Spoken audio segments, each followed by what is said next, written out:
Welcome to the Redevelopment Agency of Salt Lake City special meeting today. Is June 2021. We are grateful to have you joining us as we continue to hold electronic meetings.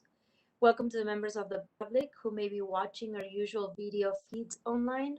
Even though we're not in person, this meeting is still considered an open and public meeting.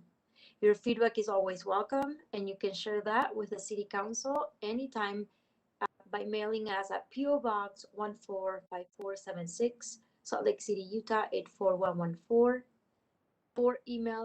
or emailing us at council.comments@slcgov.com, or by calling our 24-hour phone comment line at 801-535-7654. Today, it's a special limited RDA meeting, and there won't be general comments, and there are no public hearings. And we will have an opportunity for comments next meeting next week at our regular RDA meeting. So this is a special limited RDA meeting because we need to keep talking about additional budget discussions, but there will be public comment next week. So since we don't have general comments or no public hearings, we will now move to item C1. And that is RDA budget amendment number 1 for fiscal year 2020-21. It's a follow-up. And at the table, we have Ben Lutke from the council office policy. He's a policy analyst, Danny Walls, and Tammy Hansaker. Welcome. The floor is yours. This is the second briefing for RDA budget amendment number 1. The board is scheduled to take action on June 8th or 15th. The requested changes are to 11 project areas and funds. The total expenditures are a little over $14 million for 50 items. As we discussed at the first briefing, most of those proposed items are true-up adjustments based on the actual property tax increment received by the agency, and those are legally required. There are 6 discretionary items mentioned at the first briefing as well, and those are listed in the staff report with some additional context and potential policy questions.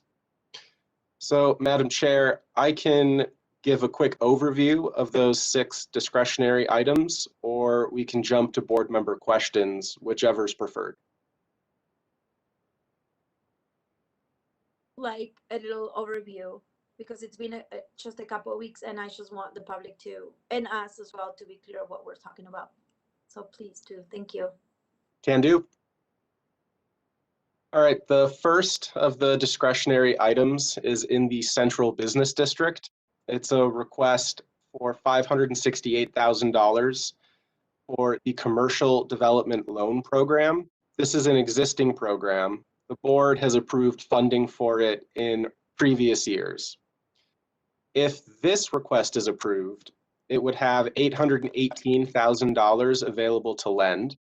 And as a capital account, it doesn't lapse to fund balance. It continues to be available fiscal year to fiscal year. The administration stated that they're working on new guidelines for the loan program. So these would need to come back to the board because the loan program guidelines are determined by the board. A policy question for the board to consider is if you'd like to ask for a timeline on when those guidelines might be revised. Another question for your consideration is, how is this Central Business District loan program different than the RDA's Revolving Loan Fund? The next item is the Eccles Theater Debt Service Reserve Fund. The request is for $594,000. It would come out of the Central Business District tax increment revenue. Now, this might be familiar. You've approved amounts into it several times previously. If you approve this additional amount, the reserve would have about $2.1 million available. The reserve is needed to cover a projected shortfall in revenues to cover the bond payments for the theater. The total amount under an earlier projection was $7.5 million of a shortfall from fiscal year 21 to fiscal year 29. The finance department and the RDA are working on updating that projection. And part of the reason that's important is the pandemic's impact on the Eccles Theater operations may have impacted the RDA's financial liability. The next item is Station Center infrastructure. This is in the Depot District. If you go to attachment 1, there is a map of Station Center provided by the RDA, and it includes the proposed new streets that would be built. The request is for $959,000. The board has approved several appropriations for Station Center over the last few years. The annual budget is also asking for funding for Station Center, $332,000. So if the board approves this request in the budget amendment and the request in the annual budget, Station Center would have a little over $11 million. There's still a funding gap of $3 million to $5 million based on the current designs. So the total project cost is estimated to be $14 million to $16 million. A policy question for your consideration is if you'd like to ask the administration when construction is planned and how the funding gap could be addressed, or if the current designs could be adjusted and brought within the currently approved lower budgeted amount of $11 million.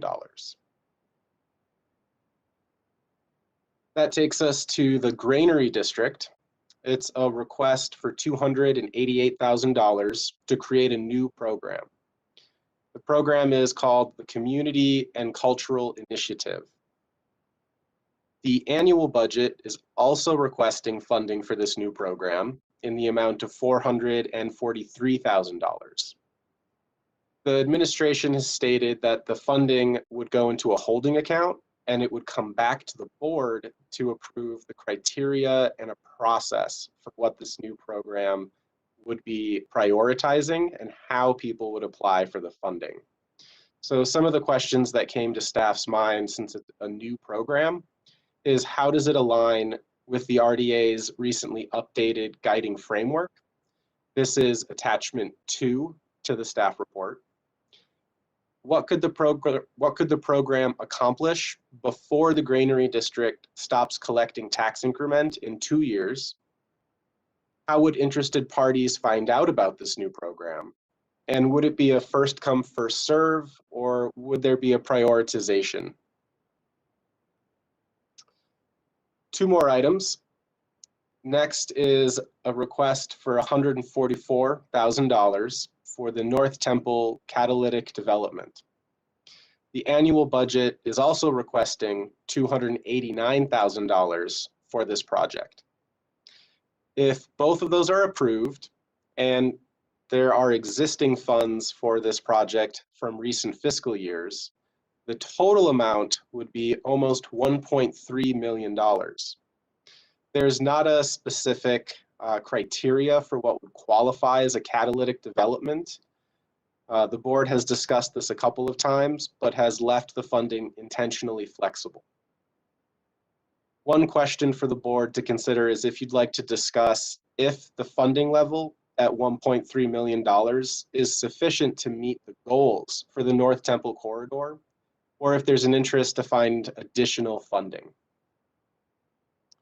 And then the last discretionary item is $176,000 for the 9 Line and State Street project area seed funds. If this request is approved, there'd be over $2.1 million in seed funds.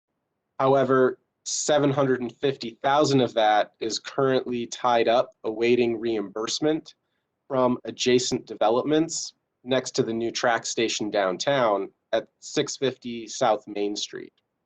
The RDA fronted $750,000 to get the new track station built, with the understanding that adjacent developments would reimburse the RDA for that amount.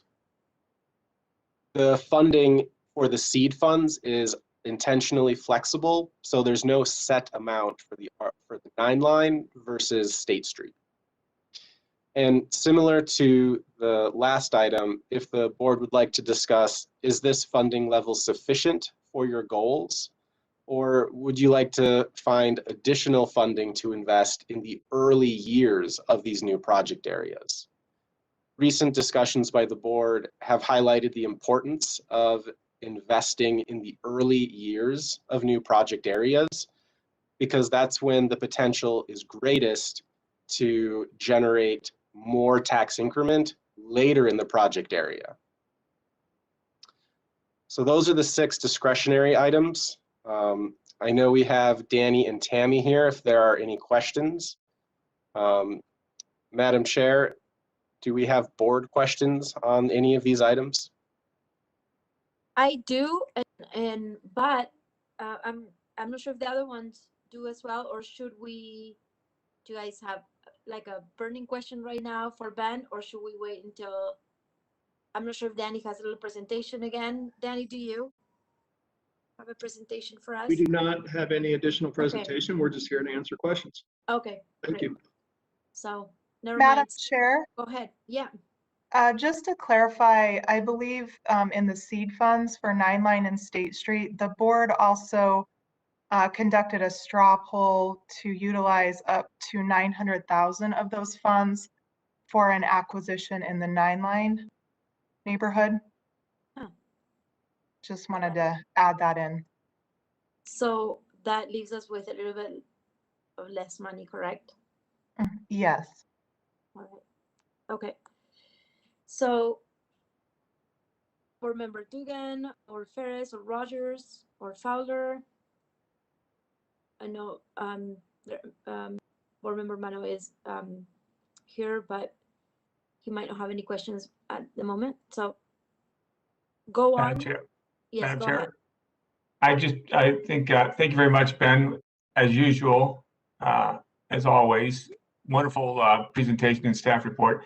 And I would like to go through all the policy and get answers to all those policy questions that you posed. I think they are very good questions, and I think they would be nice to be answered. And I would just start off with A and go down unless other people have another idea.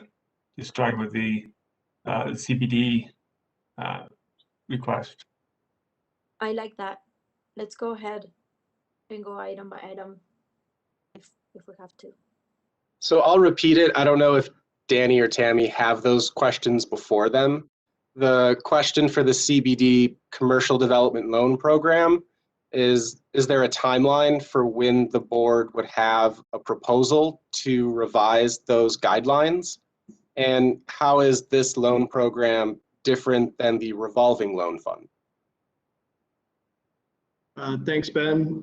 Thank you, members of the board, for allowing us the opportunity to answer these questions. I think to tackle the first one, we do not have a set timeline for the new policy as much as we have started on it. And I think we anticipate probably having those initial conversations with the board within the next 2 or 3 meetings to at least start setting the high level priorities for that, as well as taking that before our advisory committee. With respect to the second question of how these funds within CBD are different than the Revolving Loan Fund, they are both essentially guided by the same loan program and policies. The only difference is that initial point of where the funds are expended. In other words, as we collect tax increment from the project areas, we are statutorily required to spend them initially within the project areas from which they are collected. And then as those loan funds are repaid, those go into our revolving loan fund, and then those are available through our program income fund and available to be lent out across all project areas. I think it's important to keep in mind commercial funds are only available to be spent within project areas, whereas our housing funds are allowed to be spent citywide. So they are always prioritized within our project areas. And these are the type of priorities and discretion that the board has in terms of what those policies and priorities will be within the program.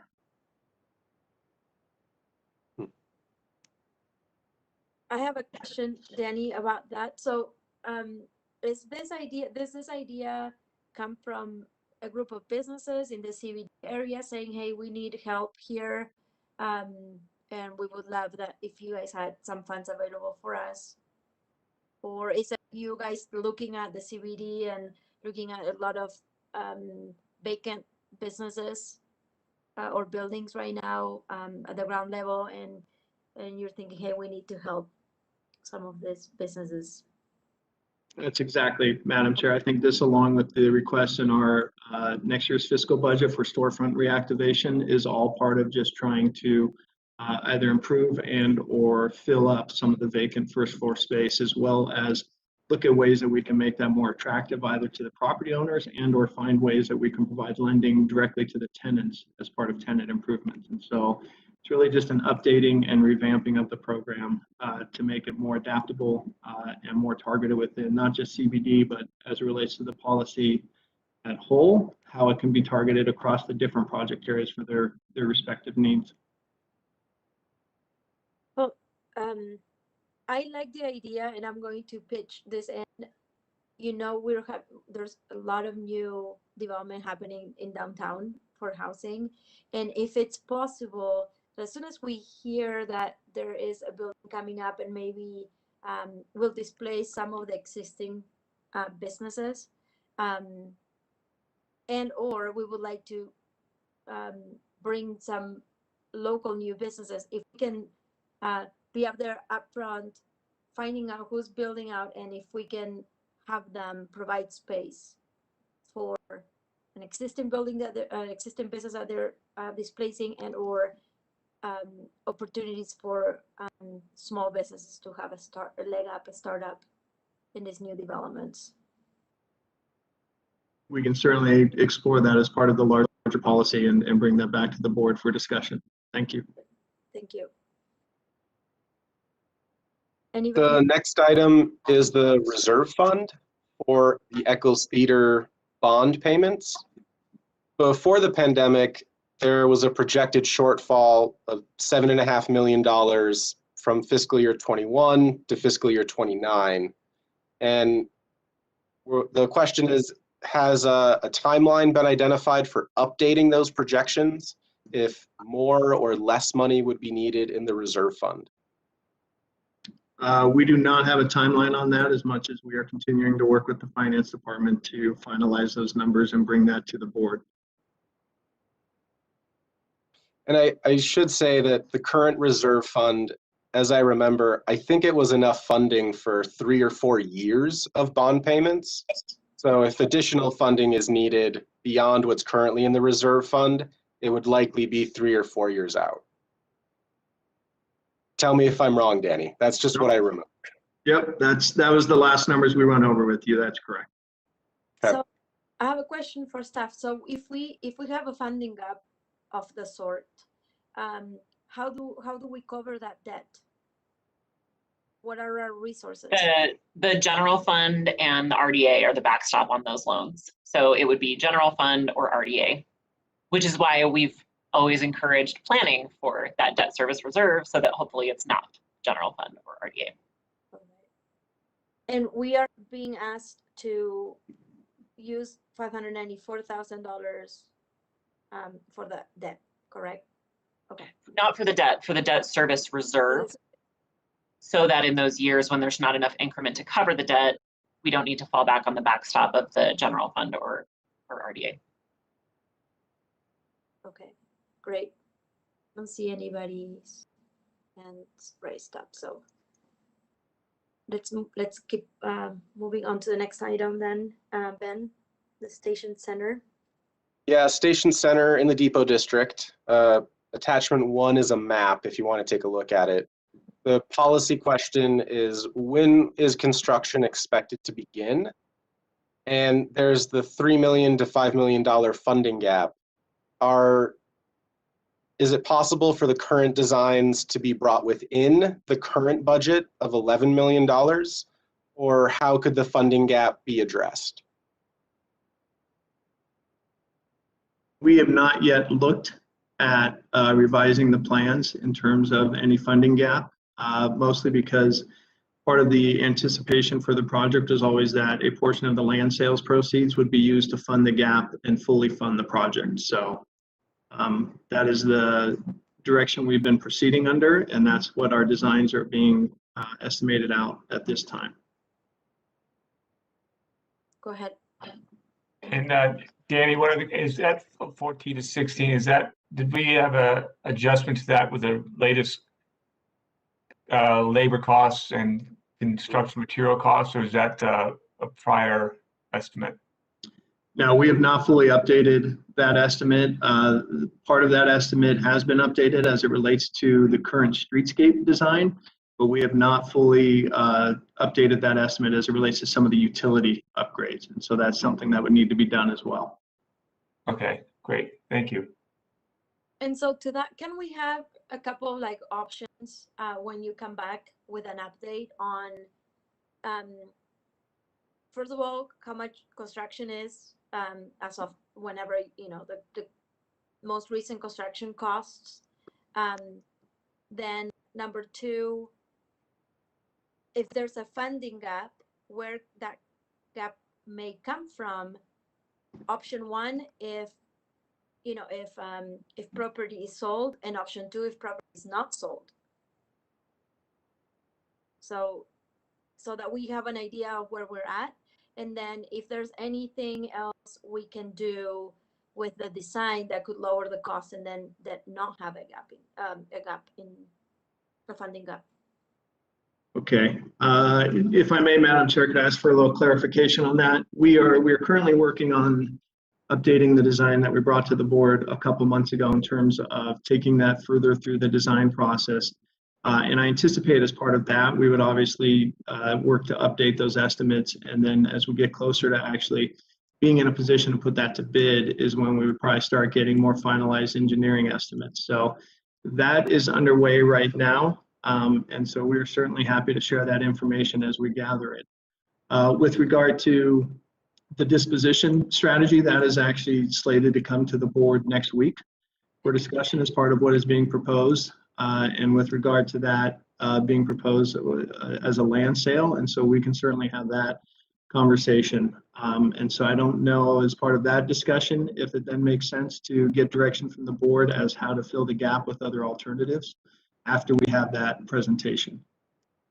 Okay, so after the presentation, you want us to discuss. You want us to discuss a little bit of the design and the potential land disposition, right, of that area. It'd be the proposed disposition strategy, yes. Okay. Okay. So, and at that point, we'll have an opportunity to say yes or no, or this is the direction that we want to do in terms of land disposition, or actually no disposition. And then you can give us a better idea of the price on the design, on the infrastructure, right? Yes. Okay. Is that clear, everybody? All right. James, is that it? Okay, great. Let's go on to the next one. The next one, it overlaps with the annual budget, the next item on your agenda, because the new program in the Granary District, the Community and Cultural Initiative, is asking for funding in this budget amendment and in the annual budget. So there's a series of questions. These came to staff's mind since it's a new program. And it would be a discussion between the board, but also with the administration. How does this new program relate to the recently updated guiding framework? That's attachment 2 to the staff report. What could this program accomplish before the Granary District stops collecting tax increment in 2 years? And how would interested parties hear about this new program? I'm happy to answer the first one as it relates to the guiding framework, and then I'll turn it over to Tammy, who can provide a little bit more detail on what the program would be and some of those questions. With regard to the guiding framework, this essentially targets the values of community impact and neighborhood vibrancy as far as empowering community groups to do improvements within project areas on kind of a faster, leaner, meaner scale, as well as find ways to make the built environment and communities more livable. So that's the high level priority for the project, and I'll turn it over to Tammy as far as some other items of how the details might come to you as part of the overall program discussion. Yeah, thanks, Danny. We can definitely return with more of a thorough analysis on how the program will hit the guiding framework benchmarks, but essentially, Danny's exactly right. We're contemplating this as a new program to reinforce public arts and cultural programming by supporting community organizations in better carrying out their missions or their projects. So following that lighter, quicker, cheaper model, we would look at incentivizing either small scale capital projects such as place making or potential small scale projects to building facades, things like that.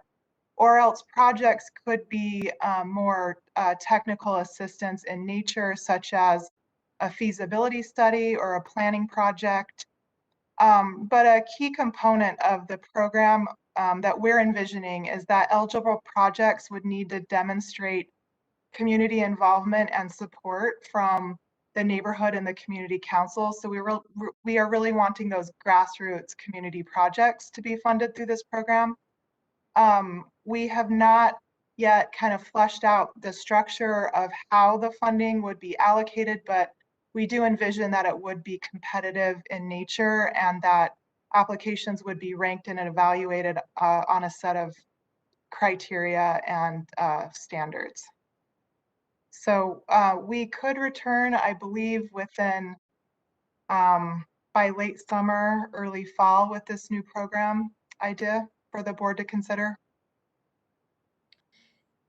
Yeah, that would be great. I mean, I'm excited that we can spend a little bit of funds at the Granary. I just when I read, I don't know if I read it, maybe I just read it in my head. It said nonprofit groups to accomplish their mission and values.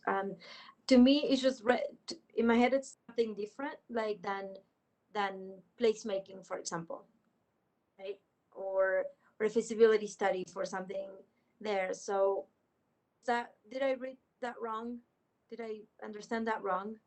No, we have not really defined the eligible activities, but we're kind of wanting to design it so it's pretty broad in nature to do various activities to support cultural organizations and public arts within the neighborhoods.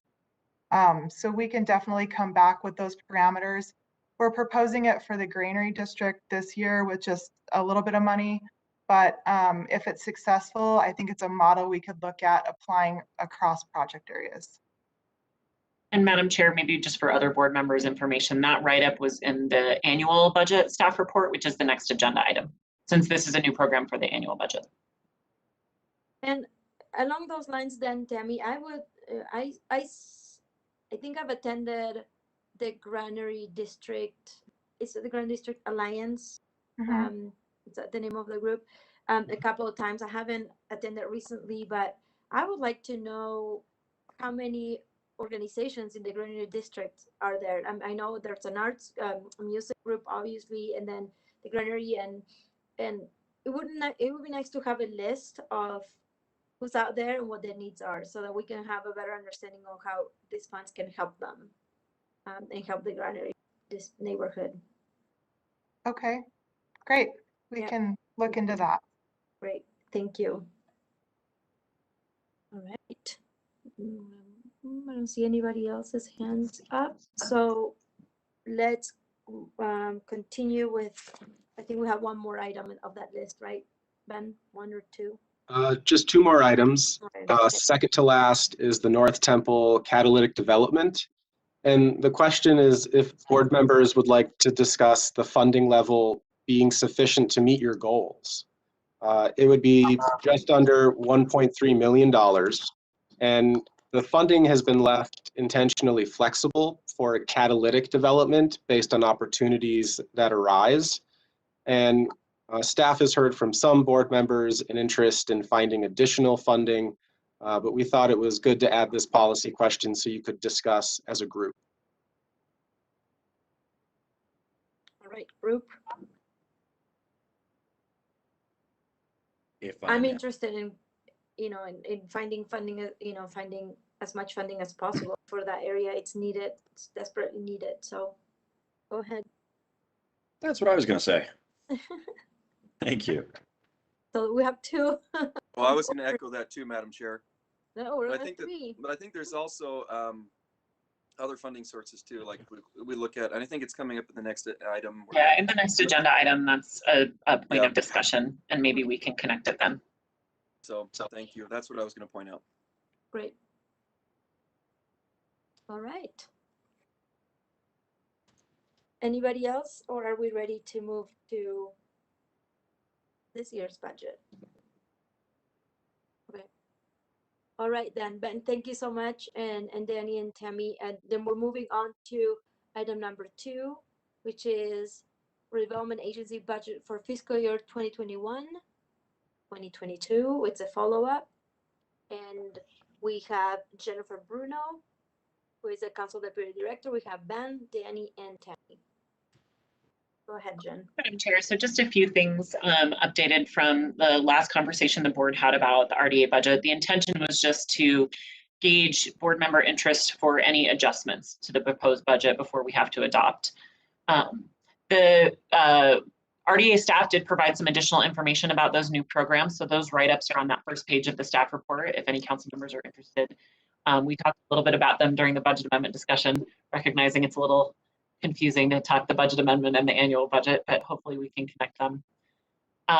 So if there's any questions about those, feel free to jump in. We've noted sort of 4 general areas that the board has indicated at least some level of interest in changing. And so maybe I'll go over those, and board members can give me like a sign or a smoke signal or something of to continue pursuing these changes, or no, we suggested that, but let's change course. One of the areas was shifting the Northwest Quadrant housing money, the housing money that's generated in the inland port jurisdictional boundaries. Instead of funding the ADU program, funding a West Side Urban Land Fund, and I believe the RDA staff is in discussions with some different council members about sort of what that fund could look like. I don't think you'd need to necessarily have a fully sketched out program like some of these programs. I think you could have an intent, general intent, and then come back with the board when you've got kind of a more specific proposal. But the proposal was to have that Northwest Quadrant money go to that use instead of the ADU use. I see thumbs up. Okay, that's easy. I have a question. Okay. Question. So when we say, you have in quotes West Side Urban Land Fund, does that just mean property acquisition, or can that mean that we would like to fund projects that are, for example, condos for sale or housing for sale, like as affordable home ownership? I think that there's different models of the land trust that have been pursued. And so maybe that's one of the things that as RDA works on it more, they can kind of hone in on what model this could take shape as. Because there are different models throughout the country that do provide for that kind of opportunity. Okay, because that's what I'm interested as well in providing, for the entry level professionals or the working class opportunities for them to own their own place, house, home, condo, whatever that might be, at an affordable rate. If that we can help with that, I'm happy to do that. I think Councilmember Fowler has a question. Maybe not a question, but a comment in the sense that, the RDA already does a lot of this. We have the the Housing Loan Trust Fund. We've got, I mean, and so we have different models just within the RDA. And I think after we sort of decided that this is the route we want to go, which I would like to support this, then I think RDA staff is pretty good at coming back to the board and saying, here's some different models that it could be a NOFA type of thing where we put out something. It can be a gap financing thing. It could be property acquisition. And then I think it's just up to the board to decide what the priorities of that funding would be. I think right now it's just getting it funded and saying this is going to be dedicated to this thing in this urban land trust fund that will facilitate growth and development and benefit the residents of the Northwest Quadrant area. Right, Jen?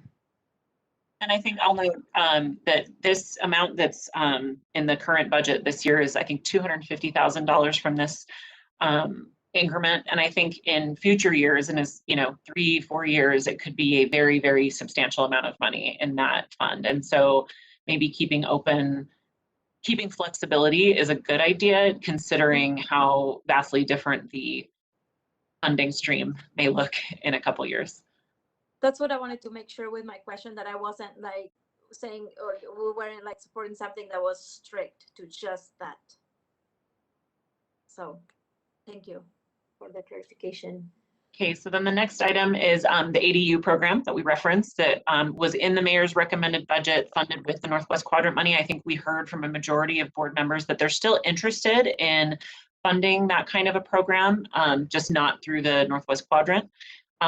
One consideration was to fund it through program income fund, and you'd have to figure out which line item in program income fund you'd want to, sort of shift in that.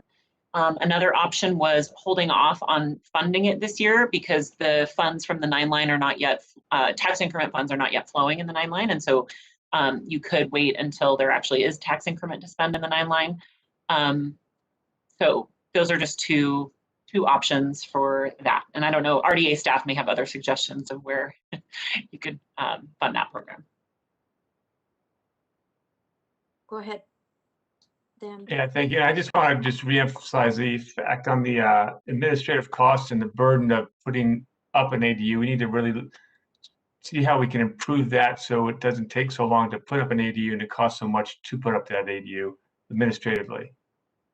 I think that's should be part of that discussion, or assistance. We might need to consider, if that's the goal of the board, we might need to consider the funding source in a different way than RDA, because the RDA, if it's funded through some sort of citywide or intended to be a citywide benefit, you would have to track the end AMI of the users.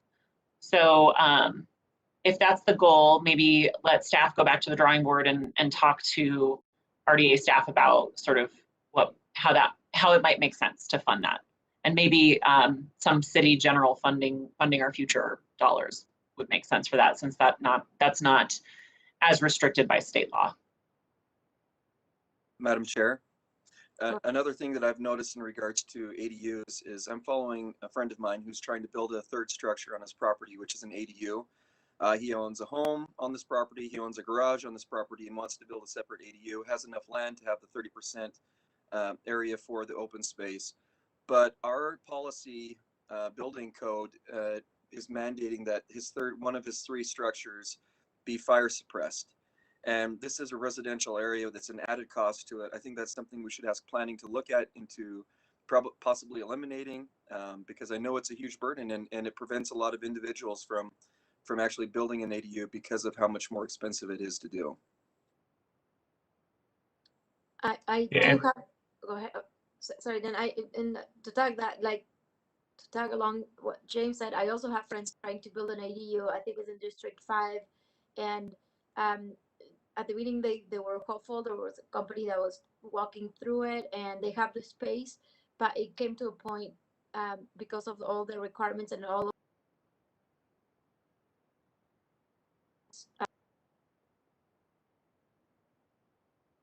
to our. Yeah, it requires you to add another water line in there separate for the suppression system. I mean, it's kind of ridiculous. Okay, go ahead, Dan. So I guess, Jen, you're right. It's probably not RDA funding, but maybe other cities, but it's that RDA planning funding. We need to look at all costs to the resident or owner to put one up is prohibitive and timely, and that we got to break that barrier down a bit. So it's a combination between the RDA, I guess, and the city itself.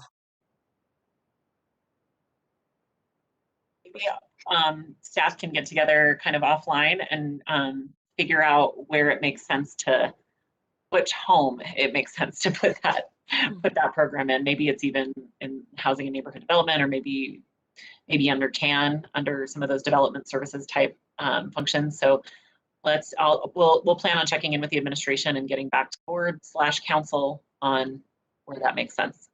Thank you. Madam Chair. Go ahead, Tammy. Just throwing out an idea of where you may be able or may want to fund an ADU program from. The secondary housing account, that's discretionary tax increment that we're allocating to housing, not the required, but the discretionary. And I think there's 394,000 in revenues from that account.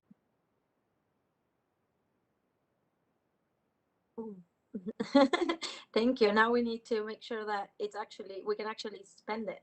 People can actually spend that money. That's awesome. Thank you, Tammy. All right, Jen. Okay, the next item is we think we've heard from a majority of board members that they're interested in changing the strategic property acquisition line item to being more of a North Temple strategic intervention and being a little broader in that language, so that as different opportunities arise, the staff can act quickly.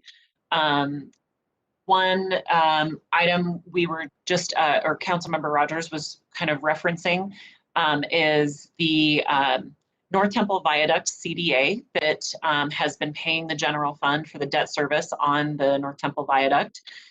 For a couple of years, it was essentially overpaying the general fund, and the general fund was collecting the money because the debt service wasn't quite as high. And so the council put that money into a holding account last year. The mayor's recommended budget includes spending about $1 million of that fund for the Fair Park Public Market. But there's about $600,000 that's left in that fund.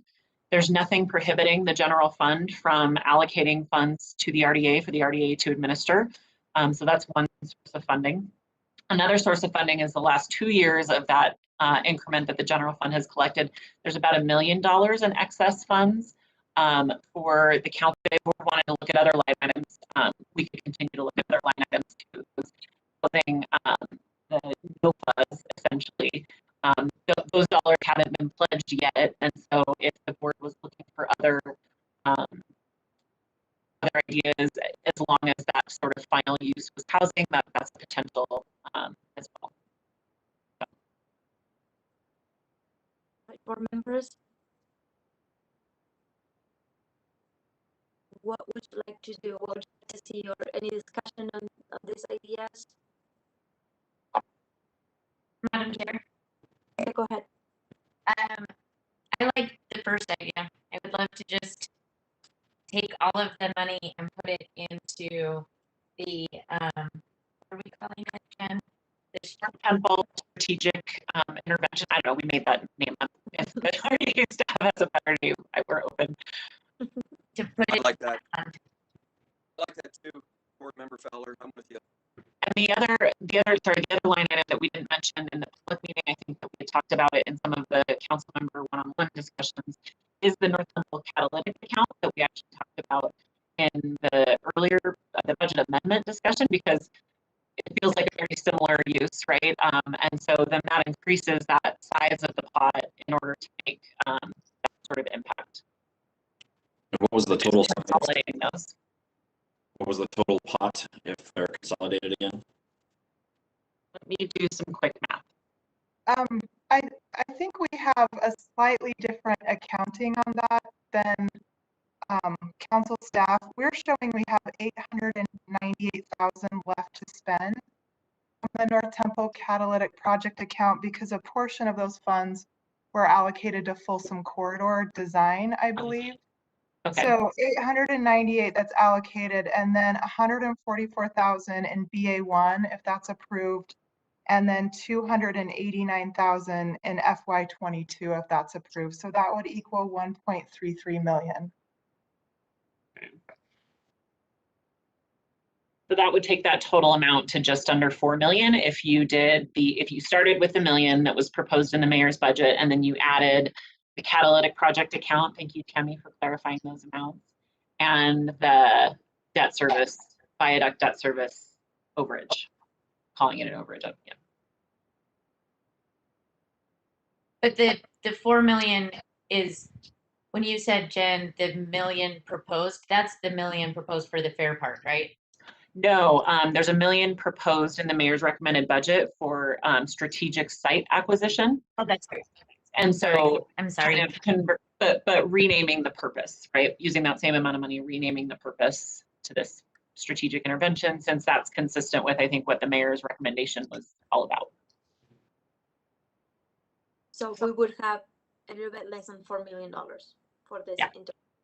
At least the back of the envelope math, you know. Okay. I would reserve the right to adjust the total once I actually see things on a spreadsheet. Yeah, it comes to around 3.7, right? Ish. Well, when I was adding up Tammy's, I got 3.93, but that's why I'm reserving the right to clarify. I like your number better. I'm definitely not opposed to combining the pools so that we can be more flexible with it and have a larger pot to draw from. For sure. Me too. Okay. Okay, great.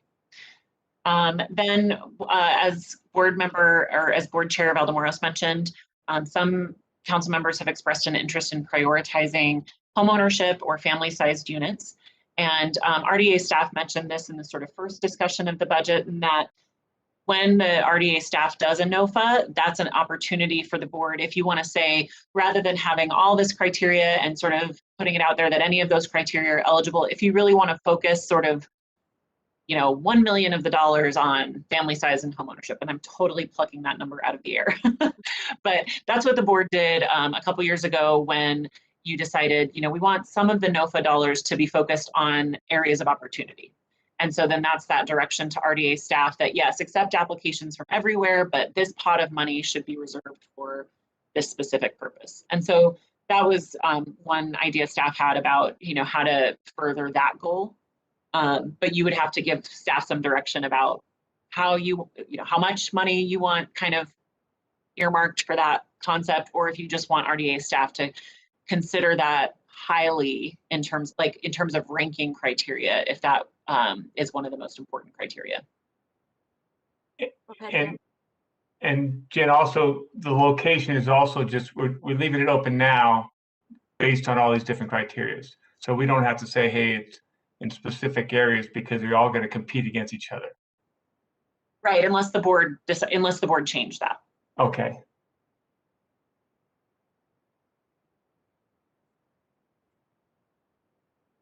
I'm writing some notes here. So if you'd like to make that change, let staff know. Probably now would be a good time. Well, to a specific number, or just to say which approach you want. If you want the approach where you just say to the RDA staff, these are the two most important criteria, so when you get all the applications, score those most highly.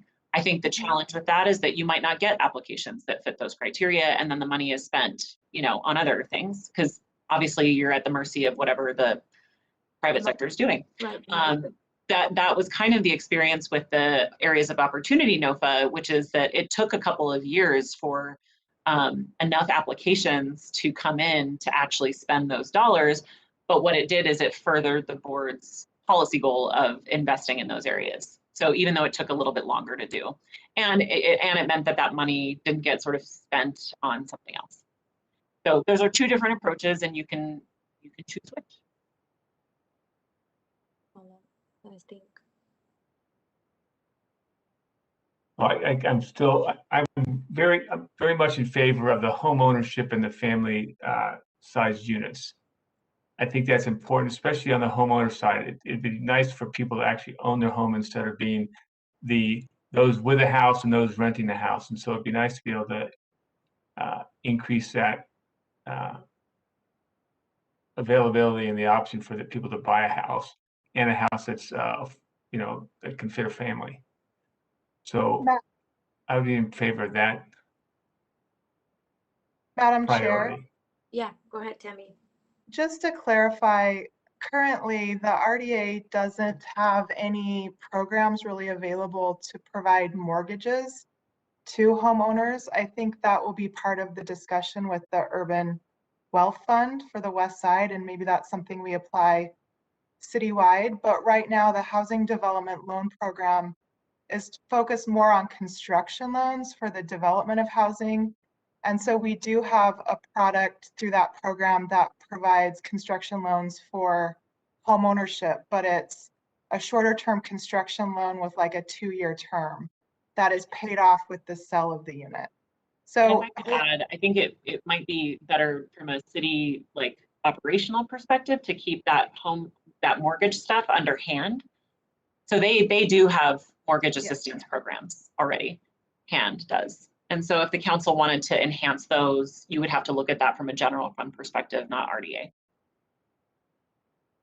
In my head, what I'm thinking about with our funds, as we get asked for the construction loans or the gap funding, is to prioritize projects that will actually be sold to people for them to own, and or projects that people are some developers are saying it's too expensive to build more than 2 units, and we can do it, in a building that it's for rent.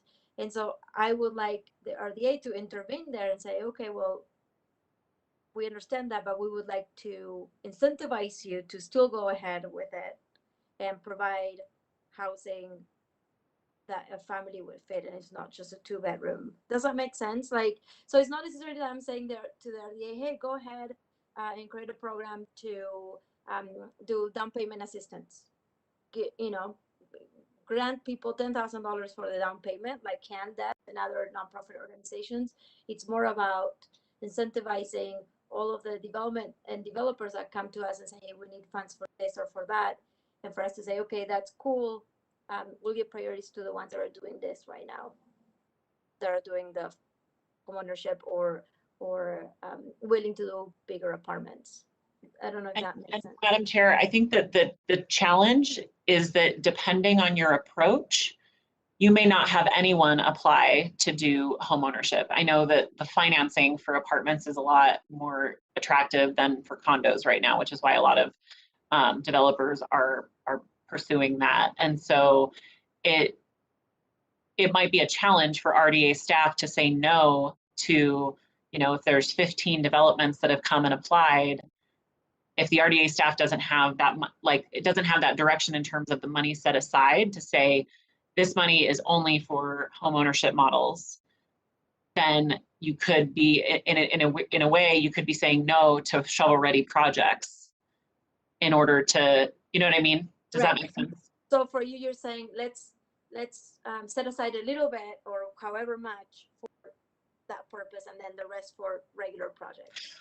I don't know. To me, that kind of preserves the policy intent a little bit more clearly, as opposed to, and of course the RDA staff can always come back and say, we've got way more applications for homeownership models than we were expecting, and so can the board shift that allocation to allow for that? I think that those conversations have come up in the past, even with the areas of opportunity money and the rest of the pool. So.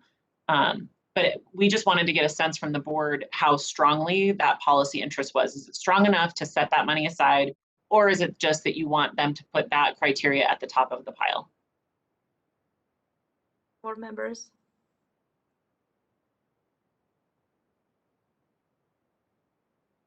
Go ahead, Dan. I guess I'd like to keep it at the top of the priority. but not necessarily, you know, I like to keep it at the top of priority. Then. Great.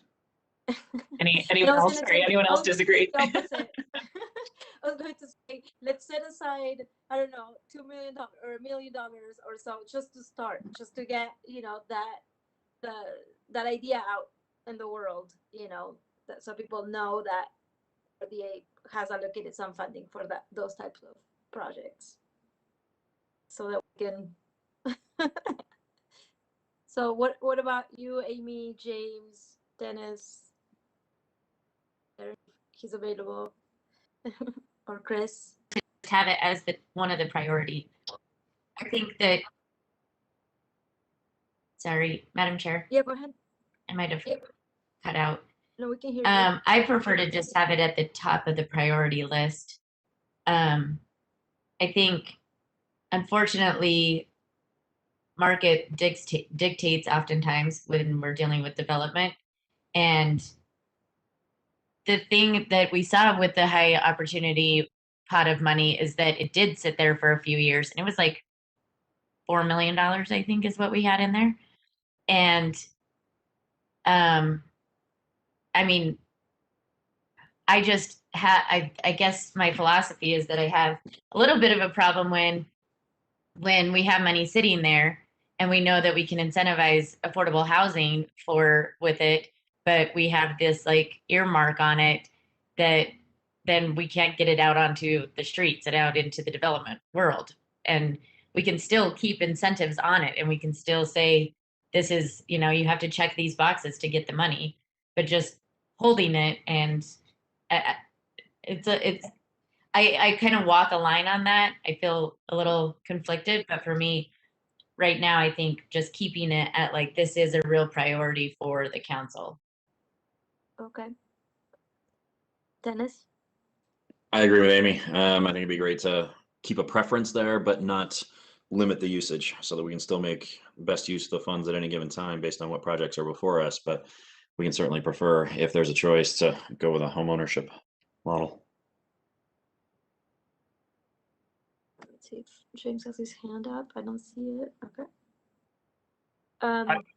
One more point, just for the discussion purposes. You know, I agree. We want to make it a priority. The one question I have is, if it's so much easier just for a developer to get them funding for a rental property, he'll never try to get that home ownership property, because those are so much more difficult for them to build and to pencil out. So it'll always be easier to fall back into the rental side, and then we end up with a lot of we end up with very few ownership opportunities. So I want to keep it the priority, but I also want to have that discussion maybe in the future is, if we're not getting them, then maybe we're making it too easy for the rental side of the house, and we're never going to get the home ownership side because it's too easy for them just to go to the rental and back off. So that's, I totally understand, because we have the affordable housing need, but then again, we'll never get to the home ownership side. And I don't have a true answer to that question either. Dennis, you have your microphone on, but you're spinning. I just wanted to say that I think Dan makes a good point, that we need to be aware of unintended consequences. That seems to be coming up in my life a lot today. So we've just got to be aware that we are influencing it strongly enough to get the desired result, not simply saying, sure, we would like it to go this way, but then not paving a pathway to let it happen. Go ahead, Danny, your microphone is on. Thanks, Madam Chair. I just wanted to throw out there as a reminder for the board, I think that's entirely the priority and direction that we've heard from the board members as it relates to the Urban Development Fund idea and proposing that. And so I think we can certainly add that as a priority for this NOFA funds, but I think long-term, I think it's important for the board to realize that if we prioritize that money for that sole purpose, you've kind of already done that with the long-term of having a pot of money available for home ownership, and we can create that program to tackle all of these issues we're seeing as far as trying to get developers either to incentivize it or to find ways to go out and do it more of ourselves. And so I think we're going to get where the board wants to do with those two programs in and of itself, but we can certainly, continue to try to do this in the short term with this funding as well of having it be one of the top priorities. Yeah, I think the point, yeah, I think it's great. I think the point I was trying to make was like, I wanted to make sure that people understand that we're serious about it, right? With just setting aside just a portion of the funds, but we're serious about it. It's not just, this is a wish and desire and our priority is this, but if it doesn't happen, whatever, so no, we don't want that, certainly not. We want people to, we want people to know and developers to know that we're serious and we're trying to help solve an issue that we are having in this hot market right now. And we might be behind a little bit, but at the same time, we're trying to be a little bit proactive for whatever happens next. So I guess the direction then from what I hear from the board is to tell the RDA staff our priority is that to prioritize projects, homeownership and family size units. Correct? Did I get that correct? What I heard. Okay, great. Then one thing that to follow up on that, we'll go that route.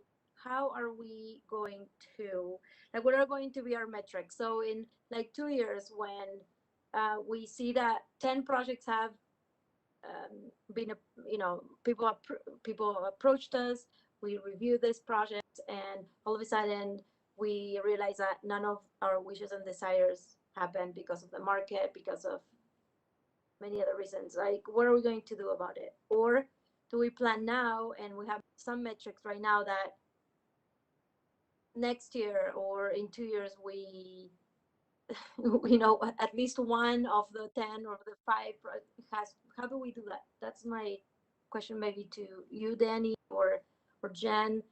I want to make sure that we're keeping track of what's happening and we're pushing for what we just have discussed. I think I'll shift over to Tammy too to provide more detail, but I think the answer to that is the purpose of our annual housing strategy and discussion that ideally we would bring to the board much earlier in the year. And as we get a couple of years of funding and continue to put NOFAs out and understand what the applications are coming at us, then we'll have those metrics and be able to have better discussions, not just with the housing developers, but also to see what's happening in the market. And then when we bring that to the board, we can obviously have the conversation with what's working, what have we targeted that we're just not getting responses to, and or what's a different direction we may want to go into. Tammy, I don't know if you can make that sound better than I just said, but you have a better idea of how to do it. That's exactly right. That's why we developed the housing funds allocation policy the way we did. So the board does have more control and there's more transparency on an annual basis on targeting funds to current community need, rather than having these static funding priorities that live, a decade or more hidden within the policy. You can review those on an annual basis. So for this year, if the board selects just to put that family housing as the top priority, we can look at that. And then when we return next year before the budget process, we'll actually come with a review of the outcomes from how this funding was spent, and then re-engage the board in that funding discussion for the next funding year. So maybe next year you could actually allocate a specific pot of money, $1 million or something, to family housing if you don't see the results that you want to see from this funding year. Okay, board members, any other questions? I don't see anybody's hand up. Microphone on. Okay. All right. Jen, do we have? The only other item I had listed, well, 2 other items. One was evaluating funds that you reprogrammed or didn't program as part of the budget amendment discussion. I didn't hear that you guys were holding back on any of those allocations, so maybe we can just skip over that unless I'm mistaken. The other item is areas of interest for potential legislative intents, and those are just some ideas that staff has thrown out. If you have other ideas for legislative intents, for like, and for new council members, legislative intents are sort of a way for the board or council to put in a policy, an official policy language sort of way, your hopes and wishes for the coming year. And they're not binding, as we like to say, but it is a way to help kind of put in the record what your hopes are for this or that money. So that's it. Yeah, I agree. Thank you. I'm still in support of both items A and B. It's important that we do have understanding the full structure of accounts within the RDA, including the fund balances and capital projects, and of course the energy efficient projects.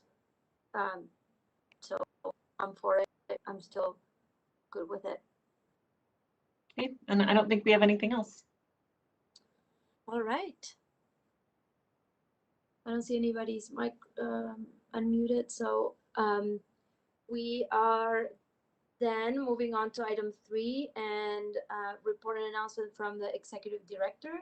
I'm not sure if the mayor is here and she has something to say. Hi, Mayor. I can see you.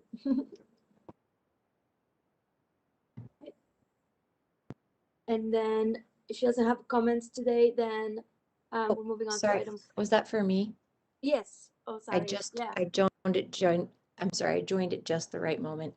I just wanted to give a shout out to Danny and the RDA staff to thank them for their work on the budget this year and on top of everything else that they are doing and managing and evolving for the RDA. So thank you, Danny, and all of the RDA team. Thank you.